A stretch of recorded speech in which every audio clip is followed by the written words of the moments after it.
Genesis reveals two human creations, one spiritual and one physical. Were Adam and Eve part of a second lineage? And who were the humans created before them?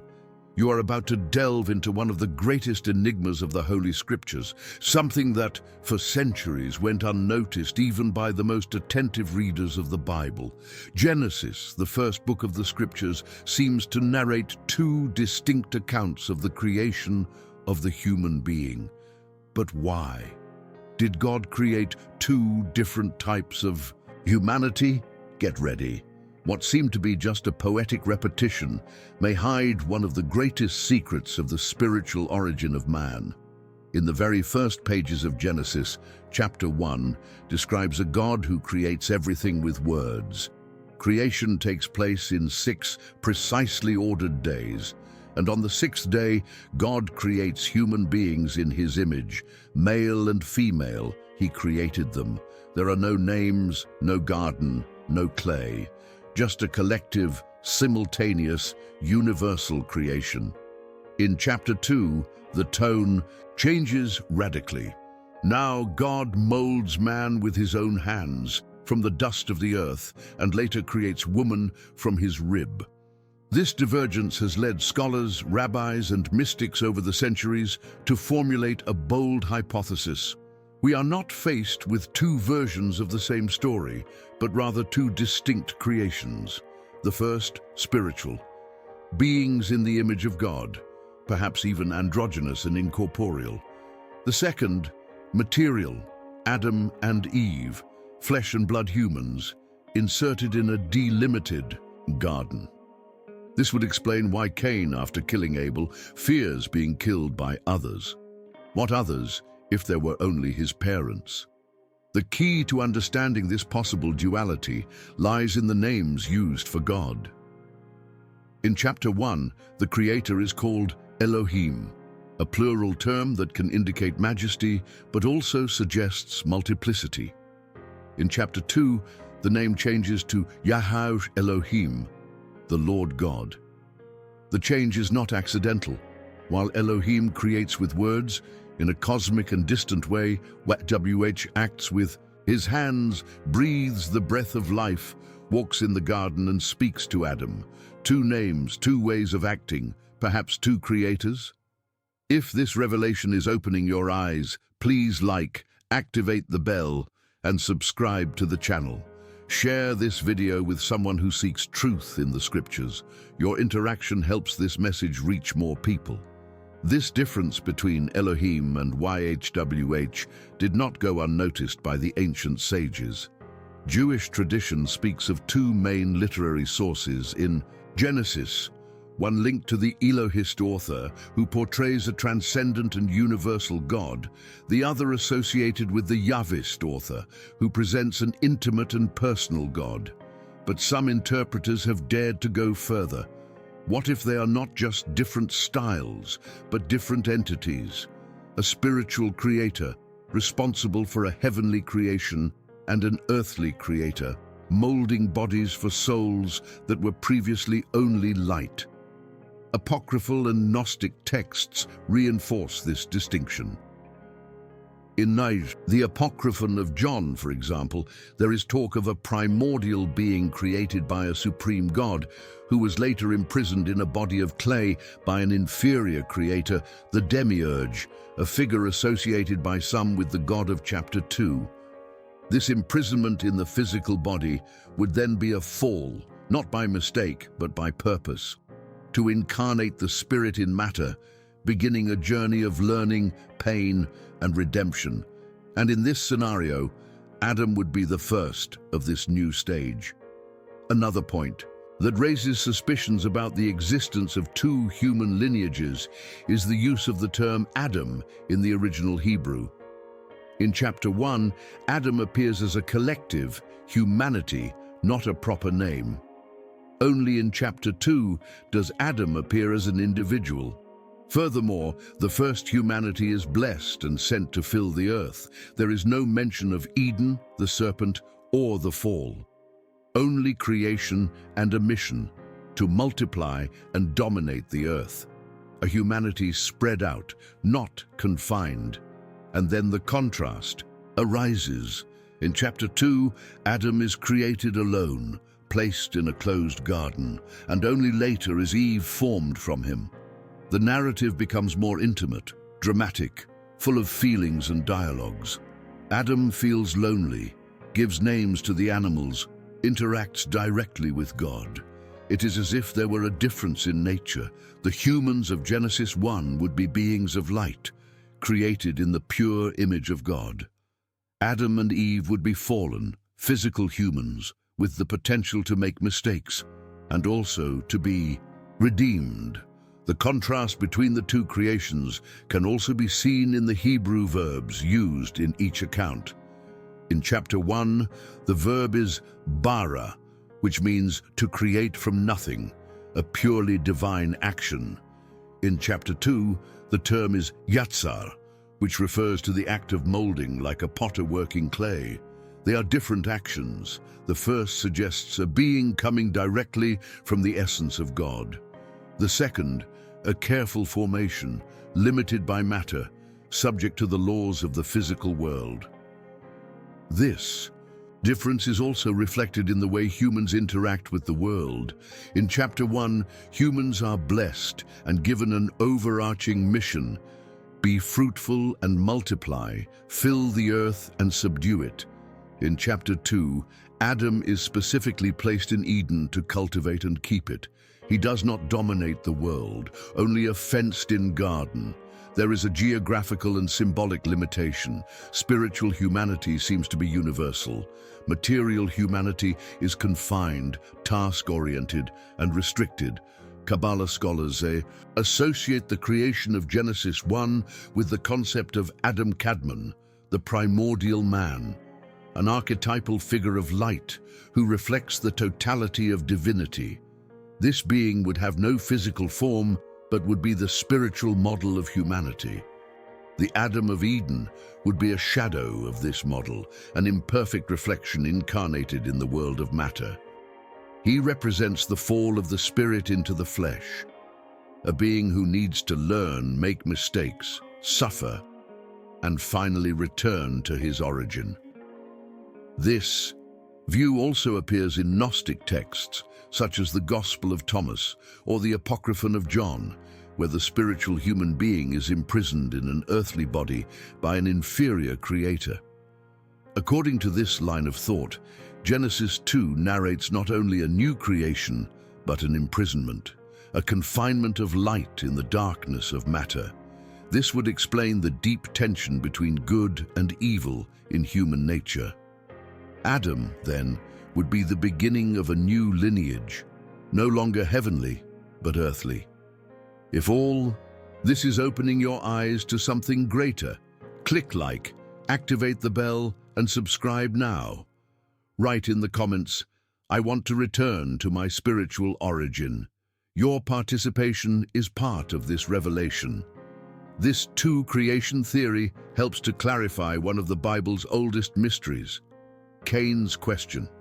After killing his brother Abel, he fears that he will be killed by anyone who finds him. But if only Adam, Eve, and their children existed at that point, who might these others be? Cain's anguish suggests the existence of other humans besides the lineage of Adam and Eve, perhaps descendants of that earlier creation in Genesis 1, scattered throughout the earth outside of Eden. Another enigmatic point: Cain finds a wife. But where did she come from? The Bible does not mention the birth of other daughters of Adam before this. The answer, for many scholars, lies in the assumption of a parallel, previous humanity. These beings would not have been formed from clay, nor placed in Eden, but created directly in the image of Elohim, and perhaps they were already inhabiting the regions of the earth when Adam was molded. Thus, Cain's wife would belong to this other lineage. This interpretation is not new. Some ancient Jewish midrashim and documents from the Dead Sea Scrolls refer to the existence of two distinct groups, the sons of light and the sons of darkness. Although the use of these terms is symbolic, many scholars understand that they point to different human natures. One is spiritual, created by the Word. The other is material, molded from dust. And according to the Book of Enoch, the fallen angels interacted with one of these lineages, the more vulnerable. Adam and Eve, then, emerge as the first humans of a second creation, a new beginning. Not necessarily the first to exist, but the first to be designated for a specific mission: to tend the garden, to obey divine command, and to face moral choice. They are central figures in a narrative of fall and redemption. Whereas the humans of Genesis 1 seem free and universal, those of Genesis 2 carry the weight of duty, disobedience, and the promise of a redemptive future. The difference between the two humanities is also reflected in the way God interacts with each. In chapter 1, Elohim creates with authority and distance. He says, "And it happens."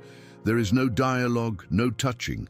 In chapter 2, YHWH, Elohim appears as a craftsman. He molds with his hands, breathes life into Adam's nostrils, walks in the garden, speaks directly to him. This suggests more than a simple literary style. It reveals two distinct forms of relationship between the Creator and his creatures. In the Jewish mystical world, this difference is seen as a transition between planes of existence. The Zohar, the central work of Kabbalah, describes how spiritual creation did not fall with original sin, since it was not made of flesh. Adam in Eden, on the other hand, did, since he was a carnal being, susceptible to error. For the Kabbalists, the fall was the spirit becoming clothed in matter, and Genesis 2 would be the symbolic record of this process, from purity to limitation, from light to clay. In Gnostic writings, this same idea is taken even further. The material world is seen as a prison, and the human body as a shell imposed by a lesser creator. The true man would be the being of light, imprisoned in the flesh. The Gospel of Thomas, the Apocryphon of John, the Gospel of Philip, all mention the existence of a spiritual essence prior to the physical form. And according to these texts, the purpose of the soul is to remember who it was and to return to what it has lost. This tension between the spiritual man and the carnal man is also present in the New Testament. The Apostle Paul, in his letter to the Corinthians, speaks of the natural man and the spiritual man. The first is tied to the earth, the second to heaven. One perishes, the other is renewed. Paul seems to echo the same distinction found in the two Genesis books. There is a man of dust and a man of spirit, and perhaps each of us is living exactly this internal struggle inherited from both creations. Adam, then, represents not only the first material human being, but also the beginning of a new phase in the spiritual history of humanity. The narrative makes it clear that he was placed in Eden with a specific mission: to tend and guard the garden. It was not just a creation, but an assignment. While the humanity of chapter 1 was sent to dominate the earth, Adam was called to protect a sacred space. He is more than a man. He is a guardian, a symbol of human responsibility before the divine. Eve's creation also differs radically from what we see in chapter 1. There, man and woman are created together, without distinction. Here, Eve is molded from Adam's body, indicating not only an order, but a dependence. This already shows that we are dealing with a new model of humanity, relational, hierarchical, sensitive. The text begins to deal with feelings, loneliness, desire, choice, and for the first time in the Bible, error becomes possible. Free will emerges, and with it, the risk of falling. Eden, in this context, is not just a garden. It represents a boundary between dimensions, a region separate from the world where the humans of chapter 1 live. It is a space of testing, of consciousness, of revelation. It is there that the carnal man will face the moral dilemma, which the spiritual beings apparently did not know. The tree of knowledge, the serpent, disobedience, all point to a process of spiritual maturation. The human of clay would have to learn to recognize good and evil, and if Adam and Eve are symbols of a new humanity, then their expulsion from Eden marks not only a punishment, but a mission. They are sent into the world, to the inhabited earth, perhaps already populated by others, to begin a journey of reconciliation with their origin. Adam is not just a biblical character. He represents each one of us, who carries within us the conflict between spirit and flesh, between light and shadow, between the call to holiness and the weight of the fall. Are you beginning to understand what it means to be a descendant of Adam?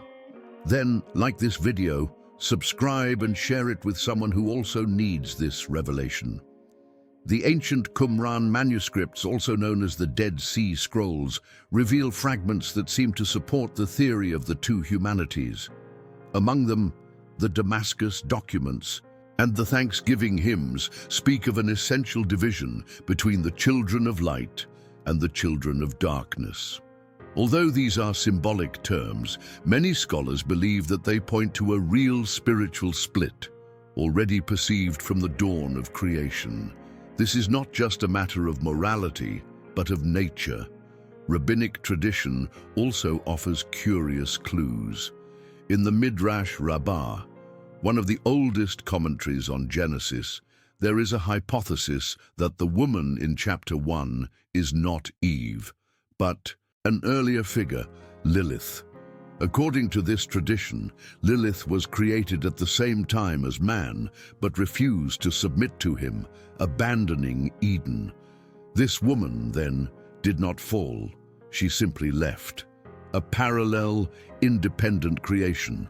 This figure does not appear in the canonical Bible, but survives in ancient texts and oral traditions preserved for centuries. If Lilith was the woman of Genesis 1 and Eve was the woman of Genesis 2, then we would be faced with two founding couples, one a symbol of spiritual humanity, the other of physical humanity, and the biblical text, far from being repetitive, would reveal itself as a coded map for those with eyes to see. Kabbalah teaches that the Torah has multiple layers of meaning. What is written literally does not exhaust the mystery. On the contrary, it hides the truth under veils of symbols, waiting to be unveiled. This means that, in addition to being an origin story, Genesis would be a spiritual key to understanding who we are. We carry within us two natures, the divine image of chapter 1 and the molded clay of chapter 2. We are at the same time light and flesh, spirit and limitation. And the tension between these two realities defines the trajectory of the human soul. The question then is not just where do we come from, but which part of us is in charge. This duality between the spiritual and the carnal self is not just a theological curiosity, it is a portrait of the internal struggle we all face. Jewish Kabbalah speaks of the Nefesh and the Neshama, the former linked to the body and instincts, the latter to the higher soul that seeks to reconnect with the divine. These two levels of soul coexist within the human being. The creation of chapter 1 would represent the Neshama, and that of chapter 2, the Nefesh, a direct reflection of the tension between heaven and earth. In Christianity, especially in its mystical branch, this same idea is expressed when Paul speaks of the outer man and the inner man. The former wears out and becomes corrupt, the latter is renewed day after day. The struggle between flesh and spirit is not merely symbolic, it is the continuation of the story of Adam and Eve within each of us. The fall, therefore, is not just a past event. It happens daily when we forget our spiritual origin and surrender to the illusion of matter. This understanding sheds new light on the entire Bible. Original sin, the expulsion from Eden, the desert path, the prophets, the Messiah, all become part of the same journey. the attempt to reconcile the two human natures. If the man of chapter 1 still lives within us, as a memory, as a potential, as a divine spark, then the plan of salvation is ultimately the restoration of that original image. It is the reunion between what we were and what we have become. Gnostic texts reinforce this view by describing the material world as a veil. According to the Gospel of Philip, the real Adam was first created as a spirit, and only later clothed himself with flesh. This sequence reveals the fall not as a mistake, but as a necessary step. The Spirit incarnates to learn, suffer, love, and ultimately awaken. Genesis, then, is not a book about the beginning of the world. It is a mirror of the human soul, reflecting the drama of each being seeking a path back to the light. And now, we come to the most provocative part of this revelation. What if not all human beings are the same? What if among us there are direct descendants of the spiritual creation and others of the material creation? This hypothesis, discussed by esoteric schools and ancient traditions, raises profound questions about the different levels of consciousness, sensitivity, and purpose that we see in the people around us. Could we be living with souls of different origins, living parallel human experiences? Modern mystical currents speak of star seeds, old souls, and hybrid lineages. Although these terms are not found in Scripture, the concept may have roots in truths encoded in the early chapters of Genesis. After all, if there were two creations with distinct purposes and essences, why wouldn't there be different missions? Some may have come to awaken, others to learn. Some are guides, others seekers, but all deep down carry the breath of the divine within them. The history of humanity then begins to be seen as the stage for the reunion of these two natures. Conflict, war, spiritual search, everything takes on new meaning. Genesis ceases to be merely the account of the beginning of the world and becomes a roadmap for return, where each person is called to remember who they were before the fall. The Bible becomes a journey of restoration, from flesh to light, from confusion to unity, from oblivion to the remembrance of true spiritual origin. And so we return to the original question: why two creation accounts? Perhaps because the complete truth could never be contained in a single narrative. We are made of the clay of the earth, yes, but also of the eternal light of heaven. Within each of us is the Adam of Eden, fragile, errant, but also the divine being of Genesis 1, pure, immortal. And life is the bridge between these two worlds. It is up to us to decide which part we will nurture, which creation we choose to manifest. If this video touched your soul, it's time to take action. Like, share, subscribe, and write in the comments: I choose to manifest divine creation. May this message reach those who are still asleep and help them wake up. Also, tell us what city you're watching from. May God's love be with you. Amen.